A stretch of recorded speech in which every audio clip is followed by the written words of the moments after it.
And welcome back to the hot lap. Yep, the big debate rolls on. Who has the edge, Lewis Hamilton or Max Verstappen in the same car, in the same team? Who would win? It's a subjective thing we could talk about till the cows come home, so to speak, if you've ever heard of that saying. It's one of those things where I'm sure when they both retire, they'll be on people's top 10 lists of greatest of all time, potentially along with your Johnny Herberts, your Nicky Lauders, your Jim Clarks, your Fangios, Schumacher. So, but it's always interesting to talk about it, isn't it? And obviously, David Coulthard and Eddie Jordan have a podcast, F1 for Success, and this is what they had to say. I thought was interesting. Lewis is too old to go head to head with Max. I think he'll still win Grand Prix, but he will need certain things to fall into place for him. Max is at that just sweet spot for age, experience, belief, knowledge, the people he's been around with the team, and I think that in the same car right at this moment as we speak with the same ages, it has to be Max. I still reckon Lewis has got it. If they were in the same team, which would never happen, I think there would be some contact. I think it would be sort of pro-Senna. Listeners, we are going to get an answer to this question very shortly. Look, I've got to say that Max he's got to have the edge. Lewis, he's it would appear to me, a busy boy off track with all of his other passions. And as we know, Max, when he's off track, is very much focused on his simulator, his e-gaming team, and I think he's still totally immersed in anything to do with driving. There you go, interesting take there from David Coulthard and Eddie Jordan. I mean, it's made the headlines because it's a summer break as well. And even Planet F1 goes on to say, since their titanic battle for the 21 title ended in a controversial fashion, Verstappen took 15 race victories on his way to a second crown, and obviously he's won 10 of the 12 races for this year. Hamilton's obviously been a regular on the podium, but who would beat them? What do you guys think? Who would beat them in the same car? I mean, what's interesting is I saw an article back in 2021 where Adrian Newey says Red Bull had a quicker car on balance over the course of the 21 season. And he talks about the high intensity of the year. This is obviously, I think, formularepeater.net, but I remember this being in other articles where Adrian Newey admits they had the quicker car on balance. Long-time chief engineer Newey reckons Red Bull on balance had a quicker car during the course of the 21 F1 season, but agrees that Mercedes managed to claw back a lot towards the end of that year, where they were quite handy. He agrees that regulation changes suited Red Bull more than Mercedes. We spoke about those regulation changes yesterday, but they all agreed to it. It's difficult to know exactly. I mean, we all voted for the regulation changes, said Newey. Did it suit us more than Mercedes? It seems so. Certainly early in the year. Obviously, the last few races, they've come back strong. So overall, he's saying that Max had the quicker car. He would say that maybe because he's a Red Bull engineer. Yet, I mean, let's be honest. If the rules were put in place, Verstappen would be a two-time champion. Would be a one going into a two-time champion. Hamilton will be an 8-time champion. It's a fact. The rules were broken. The FIA admitted as much. And what I thought was interesting, towards the end of the year, Lewis, whether it was the car or him, had Verstappen's number. That brilliant race in Brazil with a lot of help from the engine. But even at the last race, Lewis was on the slower tyre, beat Verstappen at the start. Verstappen tried to pass him. They sort of connected, didn't they? About a third round the lap, Lewis carried on, but that was it. It was over for Verstappen. At that point, he would not have been champion had that race finished out. And it's something I think even Newey later admitted. He said Cops in particular still personally grinds me, talking about the unlucky moment with me that happened there, and then the safety car happened. And I think obviously we've got lucky in that sense. There's no two ways about it. Without the safety car, but if I reflect, and of course I'm biased, I know if I reflect, I think Max thoroughly deserved it. So I mean, it was a titanic battle, but I felt that you can make arguments that they both deserved it. But Lewis had Max's number.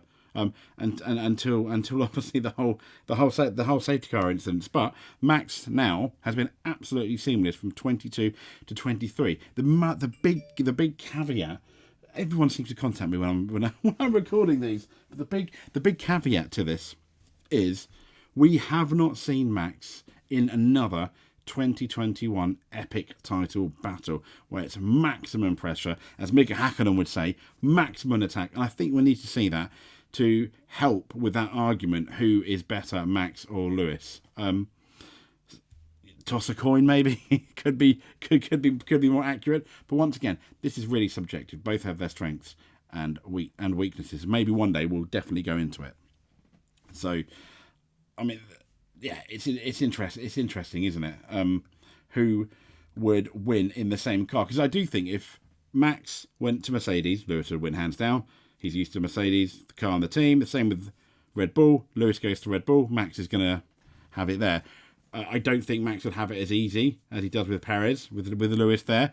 But I think ultimately, because he knows the car really well, he'd probably beat Lewis over the course of their first season together at the very least, as Lewis would if Max went to Mercedes. But I do think what we all want next year, is it going to happen? I do not know. Is an epic title battle. That'll be the best. That's what we all want. We want to see Max under pressure, Lewis under pressure, maximum attack. Can Max prove all his doubters wrong, that 2021 wasn't just a fluke, let's say? Can Lewis prove everyone that he's still got it? And one day we may well have a prime Max, Max in his prime, Hamilton in his prime, who would win. But there we go. It's just a shame we've not seen Max in that title fight. And talking about title fights, Planet F1 have got another story. Felipe Massa begins legal action over the 2008 title conspiracy report. Felipe, this is so... Part of me, it's really sad, I think, the fact that Felipe Massa is doing this, because I remember the 2008, is that clock moment, Ferrari cheering, McLaren cheering, then Ferrari not quite doing the opposite of cheering, unfortunately, as he wins, as Lewis came over to win. There was a lot of controversy that year, particularly also the Belgian Grand Prix, where it set a precedent where Raikkonen and Lewis Hamilton, towards the end of that race, were toing and froing. It was raining. It was absolutely mental. It was really, really crazy. And then Lewis went off, kind of got an advantage. Then he let Kimi through, but then past him at the next corner, it was deemed he didn't really let him through that much, and they gave him quite a hefty penalty for it, which then lost him those points in the race, unfortunately, which I think a lot of people felt, well, hang on a minute, I don't think the penalty should have been that harsh, and he did let him through, and Raikkonen went out the race anyway. So that is that going to be taken into account when Felipe Massa goes? I mean, let's read the article. Massa has formally begun legal action against Formula One and the FIA to seek compensation after controversial comments from Bernie Ecclestone earlier this year. A report from Reuters claims a Ferrari driver has sent a formal letter before claim notice to Formula One and the FIA to provide notice of his intention to begin legal proceedings with lawyers in place in Britain, the United States, France, Brazil and Switzerland. Massa spoke earlier this year about looking into his options after former F1 boss Ecclestone said the Brazilian was cheated out of the title in 2008 due to the fallout of the infamous Crashgate scandal in Singapore. The Singapore Grand Prix saw Massa finish outside the points after leading the race, and after Renault driver Piquet Jr. was told to crash out of the race in order to benefit Alonso's chances. Now, Massa was not helped by a botched pit stop by Ferrari that saw him drag his fuel hose down the pit lane with him, but the ramifications in the title race proved pivotal as Lewis Hamilton, as we know, famously took that last lap championship. Ecclestone comments, though, this was earlier this year, sparked a response. According to the statutes, we should have cancelled the race in Singapore under these conditions, Ecclestone told an F1 insider. Now, that means it would have never happened. It would never have happened for the World Championship standings. Then Felipe Massa would have become world champion and not Lewis Hamilton. I still feel sorry for Massa today. He won he's won his final race. They've won the final race at Sao Paulo that year. Ecclestone goes on to say he was cheated out the title he deserved, or Hamilton had all the luck in the world and won his first championship. Today, I would have arranged things differently. Those comments, as we know, are from the F1's former boss. They caught Massa's attention, which is why he's obviously proceeding with this. Simply put, Mr. Massa is the rightful 2008 drivers' champion, and F1 and FIA deliberately ignored the misconduct that cheated him out of the title. the letter is allegedly, to quote, Mr. Massa is unable to quantify his losses at this stage, but estimates that they are likely to exceed tens of millions of euros.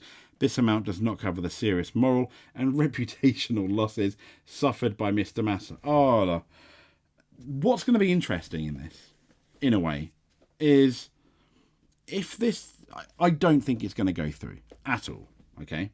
If this does go through, and the reason, obviously, I'm pairing this controversially up with talking about Max and Lewis in 2021 Abu Dhabi. If this does go through, you could argue, and I hope he doesn't though, that, okay, Lewis loses his 2008 champion, but I still think he'll be a 7-time champion, because potentially that sets a precedent for the Mercedes and or Lewis to go back and go, actually, we should have won the 21 championship. And it just all gets very silly, doesn't it? So hopefully that does not happen. Oh, Massa, I think the whole world felt for you. As you know, as happy as everyone was for Lewis, people were equally sad for Felipe Massa on that day in 2008. But I don't know why he's doing this. I don't think much will come from it at all. But there we go. This has been the Hot Lap, and I'll speak to you next time.